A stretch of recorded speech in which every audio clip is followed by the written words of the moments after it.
Jeeva today பார்வையாளர்களுக்கு வணக்கம். இன்றைய நேர்காணலில் காங்கிரஸ் கட்சியினுடைய மூத்த தலைவர், தமிழ்நாட்டு அரசியல் நீண்ட நெடிய வரலாற்றுக்கு சொந்தக்காரர் திருநாவுக்கரசர் அவர்கள். சார் வணக்கம் சார். வணக்கம். சோக்கியமா? நல்லா இருக்கேன் சார், நல்லா இருக்கேன் சார். சார் இப்போ தேர்தல் நெருங்கிருச்சு, கூட்டணி கணக்குகள் டெல்லியிலேருந்து ஆட்கள் அடிக்கடி வந்துக்கிட்டு இருக்காங்க. திமுக கூட்டணியும் உடையுங்கிறாங்க, அதிமுக கூட்டணி சேரலைங்கிறாங்க. எல்லா விதமான விமர்சனங்களும் தொடர்ச்சியாக வந்துக்கிட்டு இருக்கு.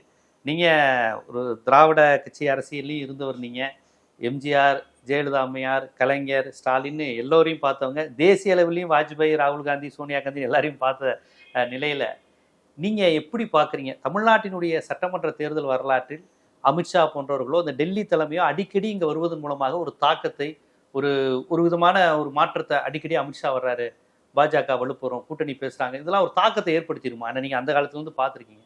தேர்தல் இன்னும் 100 நாள் கூட இல்லை.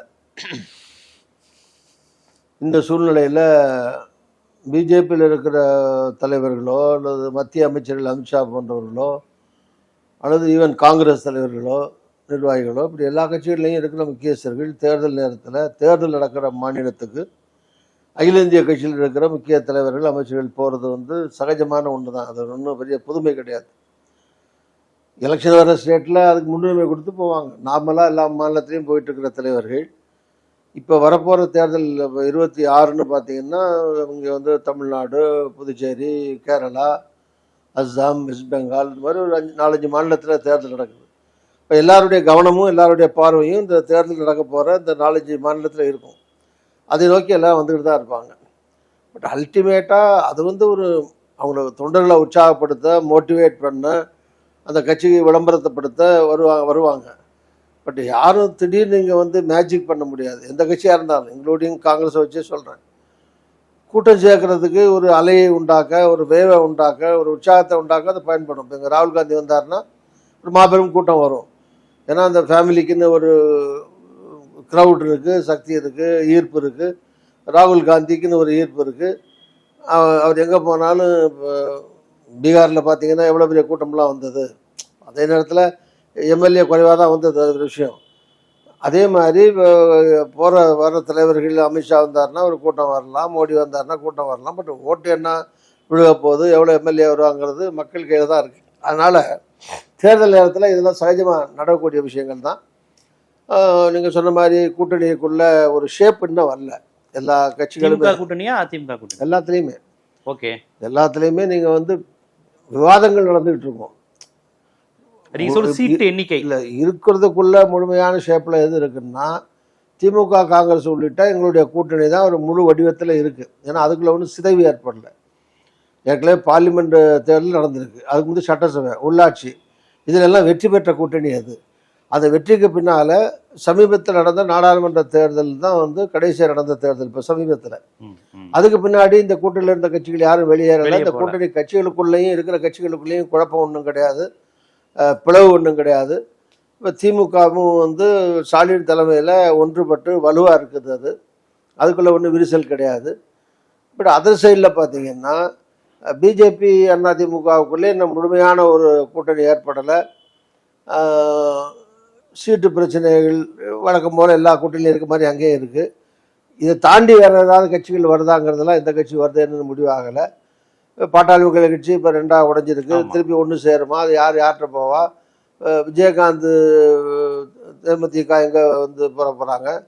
அது தவிர இன்னும் சின்ன சின்ன முஸ்லீம் அமைப்புகள், இன்னும் சின்ன சின்ன கட்சிகள்லாம் இருக்குது. இப்படி பார்க்குற போது மற்ற கட்சி கூட்டணி, அது விஜய் வேற தனியாக இருக்காரு. இப்போ அவர் கூட யாரை போகிறாங்க வர்றாங்கன்னு அது இன்னும் எதுவும் முடிவாக. அப்போ இருக்கிற கூட்டணியில் திமுக, காங்கிரஸ் உள்ளிட்ட எங்களுடைய கூட்டணி பலமான கூட்டணி, வெற்றியை நிரூபித்த கூட்டணி, எதிர்காலத்தில் வெற்றியும் பெற போகிற கூட்டணி. இப்படி ஒரு பார்வை வைக்கிறீங்க. ஆனால் அவர்கள் என்ன சொல்கிறாங்க, இந்த திமுக காங்கிரஸ் கூட்டணி கடந்த மக்களவை தேர்தலில் தமிழ்நாட்டில் ஒரு மோடி எதிர்ப்பு அலையில் நீங்கள் ஜெயிச்சிட்டீங்க. சட்டமன்ற தேர்தலில் உங்கள் கூட்டணிக்கும் அதிமுக கூட்டணிக்கும் பெரிய வித்தியாசங்கள் இல்லையே, 3 விழுக்காடு 4 விழுக்காடு தான் நீங்கள் ஓவரால் வாக்கு விழுக்காடுலாம் வித்தியாசமாக இருக்குது. ஸோ நீங்கள் கடந்த மக்களவையில் நாங்கள் 40க்கு 40 வெற்றி, திமுக காங்கிரஸ் கூட்டணி வெற்றி, விடுதலை சிறுத்தைகள் இந்திய கம்யூனிஸ்ட் கட்சி கூட்டணி நீங்கள் சொல்லிக்கிட்டு இருக்கீங்க. சட்டமன்றம் வேற, அதில் ஆன்டி இன்கம்சி மக்களவையில் பார்க்க மாட்டாங்க. ஆனால் இந்த முறை இத்தனை வருஷம் 4 வருஷம் ஆட்சி, 5 வருஷம் ஆட்சியினுடைய இது எதிர்வலிக்கும்.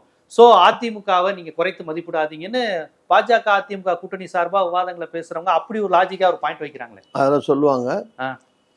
ஒரு தேர்தல் முடிவில் வந்து வெற்றி தான் இலக்கு, வெற்றி தான் முக்கியம், வெற்றி தான் பேசப்படும்.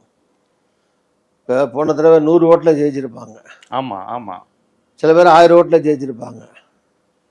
இப்போ சில தொகுதியில் இப்போ அறந்தாங்கியில் என்னோட மகன் ராமச்சந்திரன் என்னாப்புல 36 ஓட்டில் 30 ஓட்டில் ஜெயிச்சாப்புல கூட்டணியில். சில தொகுதிகளில் நான் சொன்ன மாதிரி 1000 100 எல்லாம் ஜெயிச்சிருக்காங்க. இவர் வந்து 30,000 ஜெயிச்ச எம்எல்ஏ, இவர் 3000 ஜெயிச்ச எம்எல்ஏ. அவருக்கு கொஞ்சம் கூடுதல் உரிமைகள் இருக்கு, அப்படிலாம் இல்ல. இவருக்கு கொஞ்சம் குறைச்சி இருக்குன்னு கிடையாது. எம்எல்ஏ எம்எல்ஏ தான், எம்எல்ஏ தான். ஒரு ஓட்டு கூட வாங்கினாலும் எம்எல்ஏ தான். இப்போ வந்து 3 லட்சம் 4 லட்சம் ஓட்டில் ஜெயிக்கிற எம்பி, நீங்க ஜெயிச்சீங்களே 3000 ஓட்டில் ஜெயிச்சிருக்கிற எம்பி, ஆமா, இது மாதிரி இருக்கு. அதனால அவங்களுக்கு எல்லாம் சேம் அதிகாரம் தான். அதனால சொன்ன மாதிரி வெற்றி தான் இலக்கு, வெற்றி தான் பேசப்படும். அது காரண காரியங்கள் 1000 இருக்கலாம். போன தடவை இருந்து நீங்கள் 1% வித்தியாசம் தமிழ்நாடு வரலாற்றிலேயே ஒவ்வொரு தடவையும் நீங்கள் பார்த்தீங்கன்னா எல்லா கூட்டணிகளும் 15-20% வித்தியாசத்தில் யாரும் வெற்றி பெற்று வந்தது கிடையாது. எக்ஸப்ட் 1 or 2 அசம்பாவிதங்கள் நடந்த. ராஜீவ் காந்தி அதிமுக மிகப்பெரிய வெற்றி. அது ஒரு மேஜர் ட்ராஜடி. மக்கள் சோகத்தில் ஆழ்ந்திருந்து ஒரு அனுதாப அலை வீசிய நேரம்.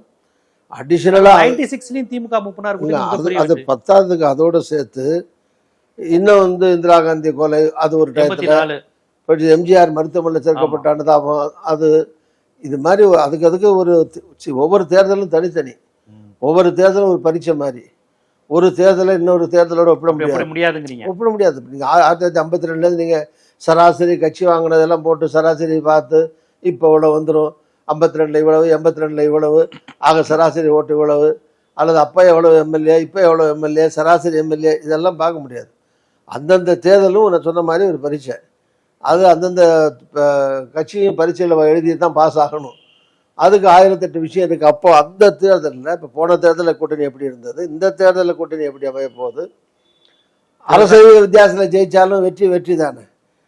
அதனால இந்தியா கூட்டணிக்கு வெற்றி வாய்ப்பு பிரகாசமா இருக்குங்கிறீங்க தமிழ்நாடு. கண்டிப்பாக. ஏன்னா உங்களுக்கு நேச்சுரலாக நீங்கள் பார்த்தீங்கன்னா தெரியுமே, வாக்கு சதவீதப்படியோ இல்லை கட்சிகளுடைய பலம் படியோ பார்த்தா இன்னைக்கு ஆசான் டேட் தமிழ்நாட்டில் இருக்கிற கட்சிகளில் திமுக தான் பெரிய கட்சி. அதுக்கு அடுத்து அதிமுகனே வச்சுக்குவோம். 3வது காங்கிரஸ் தான். எம்எல்ஏக்கள் அடிப்படையில் பார்த்தாலும் 17-18 எம்எல்ஏ 10 எம்பி எந்த கட்சிக்கு இருக்குது. அதனால் 3வது பெரிய கட்சி காங்கிரஸ். அப்போ 1 3 ஒன்று சேருது. ப்ளஸ் அடிஷ்னலாக இன்னொரு 10 கட்சி இருக்குதுல. விசிகாலேருந்து ஆரம்பிச்சு சிபிஐ, சிபிஎம், மதிமுக, இப்படி வரிசையாக வந்து இன்னும் கொங்கு கட்சி, இந்த மாதிரி இன்னும் 4-5 கட்சிகள், முஸ்லீம் லீக், இந்த மாதிரி நிறையா இருக்கு. அந்த பக்கம் யார் இருக்கா? அந்த பக்கம் பிஜேபி. பாஜக வந்து மைனஸும் இருக்குது ப்ளஸ்ஸும் இருக்குது. பாஜக இருக்கிறதுனால பாஜக ஓட்டு வங்கி போனதை ஒரு 4 இருந்தால் இப்போ 7000 இருக்கலாம், 6000 இருக்கலாம், 2-3% கூட இருக்கும். அவங்க வந்து டபுள் டிஜிட்டில் நிரூபிக்கப்பட்ட ஒரு கட்சி கிடையாது. இப்போ நீங்கள் சொன்ன மாதிரி நாடாளுமன்ற தேர்தல் கணக்கு இதில் எடுத்துக்க முடியாது. நாடாளுமன்ற தேர்தல் எப்படி போட்டின்னா ராகுல் காந்தியா மோடியா? இப்போ ராகுல் காந்தி எந்த கூட்டணியில் இருக்காரு, காங்கிரஸ் எந்த கூட்டணியில் இருக்காரு, மோடி கட்சி எந்த கூட்டணியில் இருக்குது, இதுதான் வெற்றிக்கான சூத்திரம் அல்லது அடிப்படை. இப்போ அப்படி கிடையாது. ஸ்டாலினா யார்? இப்போ ஸ்டாலினா யார்? ஸ்டாலினா வந்து இபிஎஸ் நான் தான் பாரு, விஜய் ஸ்டாலினா நான் தாங்கிறாரு. சீமான கேட்டீங்கன்னா நான் தான் பாரு. இப்படி போட்டி போடுற எழுத்து களத்தில் நிற்கிற எல்லாரும் ஆட்சியில் இருக்கிற திமுகவையும் கூட்டணியில் இருக்கிற எங்கள் கூட்டணியையும் முதலமைச்சராகிற ஸ்டாலினையும் மையப்படுத்தி தான் இந்த தேர்தல் நடக்கும். ஸோ அது ஒரு 5 வருஷம் ஆட்சி நடத்தியிருக்காரு. இந்த ஆட்சியில் வந்து சிறப்பான ஆட்சி தான் அவர் நடத்தியிருக்காரு. இந்த 2வது நான் சொன்ன மாதிரி எண்ணிக்கை தான். சரி, ஆட்சியில் கூட நான் இன்னும் ஒருபடி மேலே போய் சொல்கிறேன். நல்லாட்சி கெட்டாட்சி இதெல்லாம் ஒரு பக்கம் விட்டுருங்க. உதாரணத்துக்கு நான் சொல்கிறேன், 91 ஜெயலலிதா ஃபர்ஸ்ட் டைம் முதலமைச்சராக வந்தாங்க. அதுக்கு முந்தைய 89 தேர்தலில் அதே ஜெயலலிதா இன்னும் ஆமாம் இன்னும் வந்து இளமையா அழகா எந்த ஒரு ஊழல் குற்றச்சாட்டும் இல்லாமல் ஃப்ரெஷ்ஷாக புது களத்தில் வந்து ஒரு மாற்று முகமாக மக்களிடத்தில் வந்து தேர்தலை சந்தித்த ஜெயலலிதா ஜெயிக்கலையே. நாங்கள்லாம் சேர்ந்து, நானும் ஜெயலலிதா கூட தான் இருந்தோம். அப்போ நாங்கள்லாம் சேர்ந்து 26 இடத்துல தான் வெற்றி பெற்றோம். ஜெயலலிதா எதிர்கட்சி தலைவர் தான் வர முடிஞ்சது. நான் 91 வந்து நீங்க தனிச்சு நின்னு ஜெயிச்சீங்கல்ல? அது அது பின்னாடி கூட்டணி கூட்டணி. கூட்டணியில் 9 இடம் வாங்கி திமுக கூட்டணியில் திமுக கூட்டணி. நின்று வெற்றி பெற்றோம். அப்போ அதான் அந்த 89 ஜெயிக்கல, 91 அவரே ஜெயிக்கிறாரு. அதுக்கு காரணம் அந்த நேரத்தில் நடந்த நிகழ்வுகள். நான் சொன்ன மாதிரி 91 வந்து ராஜீவ்காந்தியுடைய படுகொலை, காங்கிரஸ் கூட்டணி, தேர்தல் நடக்கிற போதே ராஜீவ்காந்தி படுகொலை செய்யப்பட்டது. ஆமா ஆமா இல்லையா? 2ஆம் கட்டத்துல ஓட்டு நிறைய விழுந்துச்சு காங்கிரஸ்க்கு. ஆமா, அந்த மாதிரி அது வந்து ராஜீவுடைய மரணத்துக்கு பின்னாடி நடந்த அந்த அந்த அந்த இது இப்படி வந்து அது ஒரு பெரிய அனுதாப அலை வீசிச்சு அப்போ. அதனால திமுக ஆட்சியில் இருந்த 89 ஆட்சியில் இருந்த கலைஞர் உட்பட அவர் மட்டும்தான் ஜெயிச்சாரு, திமுக வெற்றி பெறல. ஸோ அந்த மாதிரி பாத்தீங்கன்னா பாஜக வளர்ந்து இல்ல, நான் முடிச்சிடறேன். 91 96 அந்த ஜெயலலிதா ஆட்சி வந்து அப்பதான் இந்த கொடைநாடு, சிறுதாவூர், மகள் திருமணம், வளர்ப்பு மகன், ஒட்டியானம் கட்டியானம் இப்படி ஏகப்பட்டது நடந்தது. அதனால முற்றிலும் அதிகமான கெட்ட பேர் இருந்த நேரம் அந்த 5 வருஷம். அதுல வந்து ஜெயலலிதாவே 96ல தோத்து போறாங்க, அந்த அம்மாவே பர்கூர்ல. அப்ப நான் எலெக்ஷனுக்கு முன்னாடி 5 வருஷம் ஜெயலலிதா எடுத்துக்கிட்டு இருந்தேன். அவங்க ஜெயலலிதா கூப்பிட்டாங்க, அவங்க போய் சேர்ந்து நான் நின்று நான் ஜெயிச்சிட்டேன். நான் தான் சட்டமன்றத்துக்கு அதிமுக 4-5 பேர் தான் ஜெயிச்சுக்கோம். அதுக்கு அதிமுக நான் தான் சட்டசபை தலைவராக இருந்தேன். ஜெயலலிதா வந்து எலெக்ஷன்ல தோத்தே போயிட்டாங்க. அதுக்கு பிறகு கலைஞர் வந்தார். கலைஞர் ஜாக்கிரதையான ஆட்சி தான் 5 வருஷம் நடத்தினார். ஏன்னா ஜெயலலிதா ஊழலால தான் இந்த 5 வருஷம் தோத்து போயிருக்கு. ஆனால் நல்லாட்சி நடத்தணும்னு ரொம்ப நல்லா கொண்டு வந்தாரு, நல்லா நடத்தினாரு, நிறைய விஷயங்கள் பண்ணாரு. ஆனால் 5 வருஷம் கழிச்சு தேர்தல் வரும்போது ஏற்கனவே வெளியேற்றப்பட்ட ஜெயலலிதா திருப்பி முதலமைச்சர் ஆயிட்டாங்க. அப்ப ஜெயலலிதா திருப்பி வந்து 91 96 மாதிரி மோசமா நடத்தல, கொஞ்சம் பரவாயில்லாம தான் ஆட்சி நடத்தினாங்க. திருப்பி தேர்தல் வருது, அதே ஜெயலலிதா தோத்து போறாங்க. ஸோ 5 வருஷம் நல்லாட்சி கெட்டாட்சி இது தாண்டி அதே ஜெயலலிதா அதே கலைஞர். இதுக்கு மாற்றத்துக்கான என்ன காரணங்கள்? இந்த மாற்றத்துக்கான காரணங்கள் நான் என்ன சொல்லுவேன்னா கூட்டணி. அப்போது அவங்களுக்கு அமைகிற கூட்டணி. யாருக்கு அப்போ கூட்டணி, என்னென்ன கூட்டணி? ஜெயலலிதா வெற்றிக்கு என்ன கூட்டணி, யார் யார் இருந்தா? கலைஞர் ஜெயிக்கும் போது யார் யார் கூட்டணி, என்ன காரணம்? அதுக்கு முந்தைய யார் ஆட்சியில் இருந்தா, யார் எதிராக இருந்து அரசியல் பண்ணது? இந்த 5 வருஷத்துல ஆளுங்கட்சி எப்படி நடந்துக்கிடுச்சு, எதிர்கட்சிகள் எப்படி நடந்துக்கிடுச்சு, எகைன் நான் சொல்றேன் கூட்டணி. இந்த மாதிரி இந்த காரணங்கள் வச்சு நீங்க சொல்ற ஃபேக்டர்ஸ்னாலுமே இப்போ பாஜக வந்து ரொம்ப விக்ரஸ். வாஜ்பாய் காலத்துல இருந்த பாஜக அதுவும் RSS கொள்கை உள்ளதா இருந்தாலும் இந்த அளவுக்கு ஒரு ப்ரூட்டல் மெஜாரிட்டி வந்து மாநிலங்களை ஒடுக்குதல், இந்தியை திணித்தல், தமிழுக்கு எதிராக செயல்படுறது, முஸ்லீம்களுக்கு எதிராக ஓப்பனா இருக்கிறது, காமன் சிவில் கோட் இவ்வளவு விகரஸா இருக்குது. அது மட்டும் இல்லாம மிகப்பெரிய குற்றச்சாட்டு ராகுல் காந்தி வைக்கிறது, தேர்தல் ஆணையத்தை கையில வச்சுக்கிட்டாங்க, SIRங்கிற பேர்ல முஸ்லீம் தலித்துகள் ஓட்டுகளை உங்க பறிக்கிறாங்க. ஸோ இது வேற மாதிரி போய் ஹரியானாவில் நாங்க தான் ஜெயிச்சிருக்கணும், ஆட்சியவே ஆட்டையை போட்டாங்கிற அளவுக்கு பவர் பாயிண்ட் பிரசன்டேஷன்லாம் போட்டாரு. இப்ப இந்த பிஜேபியை பார்த்து உங்களுக்கு பயம் வரலையா, இவங்க என்ன வேணாலும் செய்வாங்கன்னு? இல்ல, தமிழ்நாட்டை பொறுத்த வரைக்கும் வட மாநிலங்களில் சில மாநிலங்களில் நீங்கள் சொன்னீங்க, அதுக்கும் தமிழ்நாட்டுக்கும் வித்தியாசம் இருக்குது. இப்போ ஓட்டு திருட்டு வட மாநிலங்களில் வந்து ஒரு கிராமத்தில் ஒரு 100 பேரை புதுசாக திடீர்னு சேர்த்துட முடியும், திடீர்னு நீக்கிட முடியும். அது மாதிரி தமிழ்நாட்டில் லாஜிக் இல்லாமல் காரண காரியம் இல்லாமல் ஒரு 500 பேரை நீக்கிட்டு 100 பேரை கூட நீக்கிட்டு 100 பேரை சேர்த்து பண்ணுறதுக்கு அந்த கிராம மக்களை விட மாட்டாங்க. ஸோ கட்சிகளும் இப்போ திமுக உள்ளிட்ட கட்சிகள்லாம் ரொம்ப விஜிலண்டாக இருந்து ஓட்டு சேகரிப்பெல்லாம் போயிருக்காங்க. இதையும் தாண்டி இப்போ 70 லட்சம் 80 லட்சம் ஓட்டு போகுதுன்னு கணக்கெல்லாம் வருது. அதில் ஒரு 10-25 லட்சம் பேர் இறந்தவங்களை அதை ஒன்றும் பண்ண முடியாது. உண்மையிலே இறந்துருந்தா அது நீக்கப்படணும். இறந்தவங்க வந்து ஓட்டு போட ஆரம்பிக்க முடியுமா? ஸோ அதனால் அது கரெக்ட் தான். அது இல்லாமல் இருக்கிறது எப்படி ஆச்சுன்னு பார்க்கணும். இப்போ வெளிநாட்டில் போயிருப்பாங்க, குறிப்பாக இஸ்லாமிய மக்கள், கிறிஸ்தவ மக்கள் இருப்பாங்க. ஸோ அவங்களுக்கு ஒரு வாய்ப்பு கொடுக்குறாங்க. அந்த வீட்டை சேர்ந்த யாராவது வந்து எழுதி கொடுக்கலாம். அப்படியும் கொடுக்கல, இன்னும் மிச்ச நாட்கள் இருக்கு, அதில் பதிவு செய்யலாம். இது மாதிரி எல்லாம் தமிழ்நாட்டில் பண்ண முடியாதுங்கிறீங்க. பண்ண முடியாதுன்னு இல்லை, இன்னொன்று ரெண்டாவது அதுக்குன்னு ஒரு ஏஜென்சி ஒன்றும் கிடையாது. இப்போ நீங்கள் பிஜேபிக்கு தமிழ்நாட்டில் போய் யார் கிராமத்தில் போகிறது? நம்மகிட்ட நம்முடைய அதிகாரிகள், நம்முடைய சகோதரிகள், அரசில் வேலை பார்க்குற சத்துணவு பணியாளரோ, அது விஓட்ட வேலை பார்க்குறவங்களோ, தாசில்தார் ஆஃபீஸில் வேலை பார்க்குறவங்களோ, அவங்களாம் மத்திய அரசு ஊழியரா? தமிழ்நாடு ஊழியர்கள் தானே போகிறாங்க. அவங்க என்ன பிஜேபிக்கு அடிமையாக இருந்து வேலை பார்ப்பாங்கன்னு எப்படி சொல்கிறது? இதையும் தாண்டி சில முறைகேடுகள் நடக்கிறதுக்கும் வாய்ப்பு இருக்குது. அது எப்பன்னா திருப்பி ஓட்டர்ஸ் லிஸ்ட் வெளியிடுற போது அங்கே கம்ப்யூட்டர்லையோ நெட்லையோ அவங்க ஏதாவது டெலீட் பண்ணி சேர்த்து இது மாதிரி மிஸ்டேக் நடந்தால் அந்த ஓட்டர்ஸ் லிஸ்ட் வந்த பிறகு நம்ம சரி பார்க்கணும். சரி பார்த்து அங்கங்கிற அரசியல் கட்சிகளும் அந்த யார் ஓட்டர்ஸா பொதுமக்கள்கிட்டையும் ஒரு விழிப்புணர்ச்சி DMK கொஞ்சம் அது விழிப்புணர்வா எல்லா இருக்கணும் இருக்கிறாங்க. காங்கிரஸ் தொண்டர்களும் பண்ணுங்கன்னு சொல்றோம், எல்லாரும் பண்றாங்க, எல்லா கட்சிகளும் பண்றாங்க. ஸோ அதுல ஓட்டர்ஸ் இருக்கிறவங்களும் அவங்களுக்கும் அந்த பொறுப்புணர்ச்சி இருக்கு. ஓட்டு போடுறதுங்கிறது ஒரு ஜனநாயக கடமை, உரிமை. இப்போ என் ஓட்டு இருக்கான்னு நான் பார்க்க வேணாமா? அப்படி ஒவ்வொரு ஓட்டரும் இங்கே இருந்தாலும் சரி, வெளிநாட்டில் இருந்தாலும் சரி, அங்கே அவங்க தொடர்புகளில் தானே இருப்பாங்க.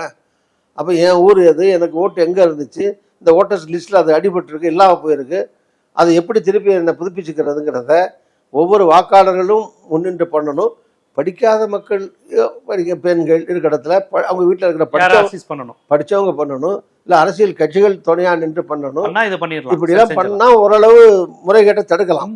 ஆனால் வட மாநிலத்தில் இவ்வளவு விழிப்புணர்ச்சி கிடையாது. படிப்பும் சரி, கட்சிகளும் சரி, பல கட்சிகளுக்கு அடிப்படை அஸ்திவாரமே கீழே கிடையாது. இந்த மாதிரி கட்டமைப்பு திமுக ஒரு பலமான கட்சின்னு சொன்ன எப்படி கிராமங்கள் தோறும் அங்கங்க கிளைகள் இருக்கு, அமைப்பு இருக்கு, எல்லா பூத்துலையும் அங்க இருப்பாங்க, பேர் சொல்ற அளவுக்கு ஓரளவுக்கு அதிமுகலையும் இருக்காங்க. அது மாதிரி சில ஜாதிய பேரால் நடக்கிற கட்சிகள், மத பேரால் நடக்கிற கட்சிகள், இல்லை பொதுவாக இருக்கிற காங்கிரஸா இருக்கட்டும், பிஜேபியா இருக்கட்டும், அவங்க இருக்கிற பலமா இருக்கிற ஏரியாக்கள்ல தொண்டர்களை வச்சு அவங்களும் பாக்குறாங்க, பண்ணணும். இதையும் தாண்டி பொதுமக்களும் பண்ணணுங்கிறேன். பொதுமக்கள் மத்தியில இங்க இருக்கிற விழிப்புணர்ச்சி நார்த்ல கிடையாது. இல்ல பாஜகவினர் வலதுசாரிகள் விவாதங்கள் ஒண்ணு சொல்றாங்க. நீங்க நினைச்சுக்கிட்டு இருக்கீங்க இந்து விரோதம், இந்தியா கூட்டணியே இந்து விரோதம், அது பாஜக தமிழ்நாட்டுல வளர்ந்துகிட்டு இருக்கு, ஒவ்வொரு இந்துவும் தன்னை இந்துன்னு நினைக்க ஆரம்பிச்சிட்டாங்க, இது முழுக்க மைனாரிட்டி கவர்மெண்ட், முஸ்லீமுக்கும் கிறிஸ்டினுக்கும் மட்டும்தான் அந்த ஸ்டாலின் செய்யறாரு, காங்கிரஸ் இவங்க எல்லாரும் சேர்ந்து கிறிஸ்டின் முஸ்லீம் ஓட்டு வேணும். நார்வேல திமுக காங்கிரஸ் சேர்ந்தா நார்வேல ஈஸியா ஜெயிச்சிடலாம். கிறிஸ்டின்ஸ் வேணும், முஸ்லீம்ஸ் வேணும், இதை தவிர்த்து இவங்க இந்துக்களை பற்றியே கவலைப்படுவதில்லை இப்படிங்கிற விமர்சனத்தை வைத்து பெரும்பான்மை இந்து, இப்ப மோகன் பகவத் சொல்லியிருக்காரு இந்துக்கள் தங்கள் பலத்தை காமிக்கணும் அப்படின்னு இப்ப 2 நாள் முன்னாடி ஸ்டேட்மெண்ட் கொடுத்துரு. இது தமிழ்நாட்டில் எடுபடுமா? பெரும்பான்மை இந்துக்களே ஒன்று தேர்வில் முஸ்லீம்களுக்கு எதிராக அணி திரள்வீர்ங்கிற அதை தமிழ்நாட்டிலையும் எடுக்கிறாங்களே, இது எடுபடும் நினைக்கிறீங்களா? இந்தியாவில் எந்த மாநிலத்தில் எக்ஸப்ட் வட மாநிலங்களில் இருக்கிற சின்ன சின்ன நார்த் ஈஸ்டில் இருக்கிற சில மாநிலங்கள், மிசோரம், அசாம், இந்த மாதிரி எங்காவது அங்கே இருக்கிற மணிப்பூர், திரிபுரா, அந்த மாதிரி அங்கே அந்த ஏரியாக்களில் இருக்கிற சின்ன சின்ன ஸ்டேட்டுகள், அது மாதிரி இல்லைவானா முஸ்லீம் கிறிஸ்டின் சில இதில் 1-2 கூட இருக்கலாம். அது தவிர இந்தியாவில் இருக்கிற எந்த மாநிலத்தில் சிறுபான்மை மக்கள் 90%, 80% டிசைட் பண்ணுற அளவுக்கு இருக்காங்க. இப்போ பக்கத்தில் கர்நாடகத்தில் காங்கிரஸ் ஆட்சி நடக்குது, அங்கே என்ன முஸ்லீம் 90% ஓட்டு போட்டால் ஜெயிக்க வச்சாங்க. அதே மாதிரி ஓட்டு போடுறாங்க. இல்லை, அதே மாதிரி தெலுங்கானாவில் காங்கிரஸ் ஆட்சிக்கு வந்திருக்கு, அங்கே இந்துக்கள் ஜாஸ்தி தானே இருக்காங்க. ஸோ கணிசமான அளவுக்கு எல்லாத்துலேயும் 20%, 25%, 30% கிறிஸ்தவர்கள் அல்லது இஸ்லாமியர்கள் இருக்காங்க, அவங்க ஓட்டு போடுறாங்க வச்சுக்குவோம். அது மட்டும் வெற்றிக்கு போதாது, அது மட்டும் ஆட்சி அமைக்க போதாது. இப்போ தமிழ்நாட்டில் எல்லா முஸ்லீமும் போட்டுறாங்க, எல்லா கிறிஸ்தவர்களும் போட்டுறாங்கன்னு வச்சுங்க. அதை வச்சுக்கிட்டு இந்த கூட்டணி ஆட்சி அமைக்க முடியாதுல்ல. அது எங்களுக்கு ஒரு பலம், அது ஒரு பேஸு, அது ஒரு அடிப்படை. அது பிஜேபிக்கு இல்லை. அது காரணம் பிஜேபியோட கொள்கைகள், அவங்க நடைமுறைகள், ஆட்சியிலிருந்து அவங்களுக்கு எதிராக அவங்க பண்ணுற கெடுதல்கள், அதை அவங்க ஜீரணிக்க மாட்டேங்கிறாங்க, ஒத்துக்க மாட்டாங்க. எனக்கு கெடுதல் பண்ணால் அப்புறம் நான் எப்படி ஓட்டு போடுவேன்? அப்போ முஸ்லீமுக்கு கெடுதல் பண்ணால் முஸ்லீம் எப்படி ஓட்டு எதிர்பார்க்க முடியும்? கிறிஸ்தவர்களுக்கு கெடுதலாக இருந்தால் அப்புறம் அங்கே பாதிரியாரை கொள்வது, கன்னியாஸ்திரியை கொள்வது, சர்ச்சை உடைக்கிறதுன்னு இருந்தால் எப்படி ஓட்டு போடுவாங்க? ஸோ அதனால் இந்த மாதிரி சூழ்நிலையில் அந்த ஓட்டு எங்கள் கூட்டணிக்கு வருது. காங்கிரஸில் நிறையா சிறுபான்மை மக்கள் இருக்காங்க, திமுகவுக்கும் அடிப்படையில் சிறுபான்மை மக்கள் நலன் காக்கிற கட்சி அது அப்படின்னு அந்த இப்படிலாம் இருக்கிறதுனால முஸ்லீம் லீக் அங்கே கூட இருக்குது, ஒரு தலித் இயக்கம்னா திருமா இருக்காரு, இந்த மாதிரி எல்லாத்துலேயும் எங்களுக்கு ஆள் இருக்குது. பிஜேபி அப்படி கிடையாது. பிஜேபிக்கு முஸ்லீம்கிட்ட போய் ஓட்டு கிடைக்காது, கிறிஸ்தவ மக்கள்கிட்ட ஓட்டு கிடைக்காது, ஈவன் தலித் மக்கள், பட்டியலின மக்கள் இடத்துல அதிகமாக கிடைக்காது, கொஞ்சம் கிடைச்சாலே பெருசு. இந்த அடிப்படையில் அப்போ இந்துக்கள் 100% தமிழ்நாட்டில் இருக்கிற மக்கள் சகிப்புத்தன்மை உள்ள இந்துக்கள். இவங்க நார்த்தில் இருக்கிற மாதிரி அது காரணம், அடிப்படை காரணம் என்னன்னா வட மாநிலங்களில் அந்த மாதிரி இஸ்லாமியர்கள் படையெடுப்பு, ஆங்கிலேயர்களுடைய ஆதிக்கம், இந்த காலங்களில் அவங்க சர்ச்சை உடைச்சாங்க அல்லது பள்ளிவாசலை உடைச்சாங்க, இந்த ராஜா எதிர்த்து போடினாரு, இந்த ராஜா வயிற்றை கிழிச்சு குடலை எடுத்தாங்க, அந்த ராஜாவை கொண்டுட்டாங்க, இந்த மாதிரி எல்லாம் இருக்கிற பழைய இருக்கிற வரலாற்றில் இதுல நிறைய மிகைப்படுத்தி சொல்றாங்க. அதான் RSS நிறைய நிகழ்ச்சிகள் ஒன்று ரெண்டு நடந்ததை வந்து ஒன்று போதுமே, அதை வச்சுட்டு அந்த மாநிலம் முழுதும் முஸ்லீம் வெறுப்பு. முஸ்லீம் வெறுப்பை உண்டாக்கி பண்றாங்க. தமிழ்நாட்டில் அந்த மாதிரி இந்த பள்ளிவாசலை உடைச்சாங்க, இந்த சர்ச்சை உடைச்சாங்க, அப்படிலாம் கிடையாது. இந்த ராஜா குடலை பிச்சாங்க, இந்த ராஜா கழுத்தை வெட்டினாங்க, இஸ்லாமியர் எதுவும் கிடையாது. அதனால அந்த மாதிரி போதையை இங்கே ஊட்ட முடியாது. மத வித்தியாசமான அந்த போதைகளை பழிக்காது, தமிழ்நாட்டில் பழிக்காது, ஊட்ட முடியாது. அதனால தான் இந்துக்கள் வந்து ஒரு சாராரா வந்து அப்படியே பிஜேபி ஆதரிக்கிறது இல்லை. பிஜேபிக்கு கொஞ்சம் இருக்காங்க, 5% 8% அந்த மாதிரி. அவ்வளவுதான் சொல்றீங்களோ? அவ்வளவுதான் இருக்க முடியும். பாக்கியில எல்லா கட்சியிலும் இந்துக்கள் தானே இருக்காங்க. காங்கிரஸ் இந்து கட்சி தான், விடுதலை சிறுத்தைகள் எல்லா கட்சிகளும் எல்லா கட்சிகளும் இருக்காங்கல்ல. அப்படி இருக்கிற போது அதை மட்டும் வச்சுக்கிட்டு வெற்றி பெற முடியாது. அமித்ஷாவுடைய அந்த இந்துத்துவா வியூகம் எடுபடாது. தமிழ்நாட்டில் நிச்சயம் எடுபடாது, கண்டிப்பா எடுபடாது, அதுக்கு வாய்ப்பே கிடையாது. கண்டிப்பா இங்க மதவாதம், சாதியவாதம், அடிப்படைவாத கருத்துக்கள் தமிழ்நாட்டில் எடுபடாது. அதை தடுக்கின்ற அரணாக உங்களுடைய இந்தியா கூட்டணி, ஸ்டாலின் தலைமையிலான திமுக கூட்டணி வலுவா இருக்குங்கிறத நீங்க ஆதாரங்களுடன் எடுத்து வச்சிருக்கீங்க. கண்டிப்பா இது மாதிரியான நேர்காணல்லாம் உங்களை மாதிரியான ஒரு சீனியர்கள்ட்ட மட்டும்தான் நிகழ்த்த முடியும். ஏன்னா கரண்ட் அஃபேர்ஸை அந்தந்த அரசியல்வாதிகள் நிகழ்த்தலாம்.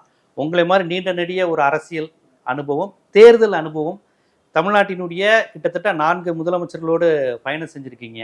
உங்களுடைய அனுபவம், அவர்களுடைய வெற்றி தோல்வி, ஏற்ற இறக்கம் எல்லாவற்றையும் பார்த்தவருங்கிற முறையில் உங்கள் அனுபவங்கள் அனைத்தையும் ஒரு சாராக பிழிந்து எந்த பதட்டமும் இல்லாமல் நிதானமாக கட்சிக்காரராகவும் பேசுனீங்க. பொதுவான ஒரு அரசியல் பகுப்பாய்வாளராகவும் பல்வேறு கருத்துக்களை நம்ம தமிழ்நாட்டு மக்களுக்கு ஜீவா டுடே மூலமாக எடுத்து வச்சிங்க. மிக்க நன்றி சார்.